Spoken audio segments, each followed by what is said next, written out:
Aye, aye, Captain Trump. Tonight, we're pumped for the Matt Lauer Hour of Power, a.k.a. the NBC News Commander-in-Chief Forum, where Hillary Clinton and Donald Trump will answer questions back-to-back on national security, military affairs, and veterans issues across town on the Intrepid before an audience of veterans. And oh, is this event timely. Today, new polling from NBC suggests that Trump may have an advantage with some national security voters. To set it all up, Trump went to Philadelphia this afternoon to speak at the Union League, where he talked about national security and made some new proposals, including saying that he would ask military for a plan to defeat ISIS within 30 days of his taking office. He would end the automatic defense sequestration cuts.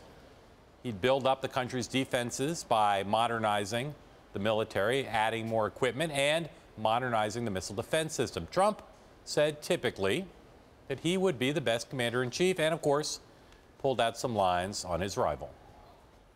Three crucial words that should be at the center always of our foreign policy: peace through strength.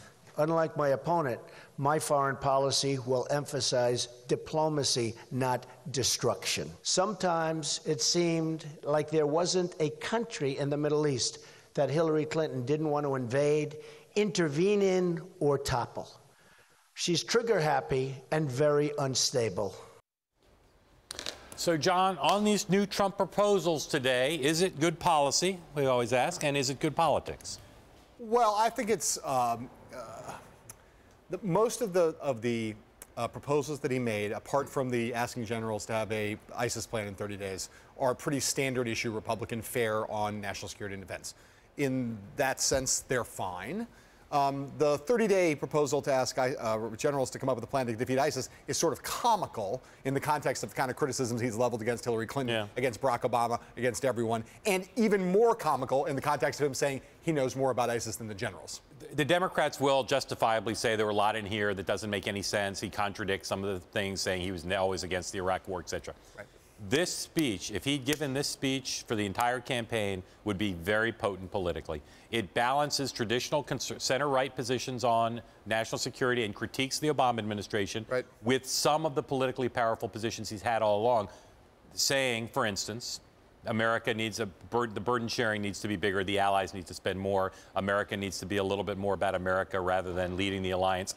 I think whoever wrote this with him or for him perfectly understands where the electorate is. I just don't know whether it's too late. Whether it's too late. And the Democrats have been so relentless, not just this week, but throughout, in battering him and trying to make him a non-credible messenger. Yes. From teleprompter, these positions, I think politically, it is a strong center-right critique and policy proposals that I think hit the sweet spot for enough voters to get a majority. But again, I'm just not sure that he's going to break through with it, and he's got the credibility to sustain it. Yeah, I mean, that was an answer that both perfectly legitimately blended policy and politics. I basically agree with that. Like I say, though, the ISIS thing is so glaring in some ways because it is basically his way, although I'm sure he didn't quite plan it, although he might have, to answer her criticism yesterday that he has a secret plan to end ISIS. While I don't have a secret plan, but what I do have is a TBD plan. I will say, bell rang, but I will say, the headlines that you see in the major papers: Donald Trump vows to bolster nation's military capability. Donald Trump proposes ending military spending caps to boost military. Trump calls for higher defense spending after months of isolationist talk. Perfectly fine. These are all headlines they will love. Let's see how it gets covered in the battleground states. But I don't think you disagree with me, though, that he could have given the speech starting in mid-May. Should have. Should have. Really good. And could have. Great speech politically. Perfectly good policy, but man, late.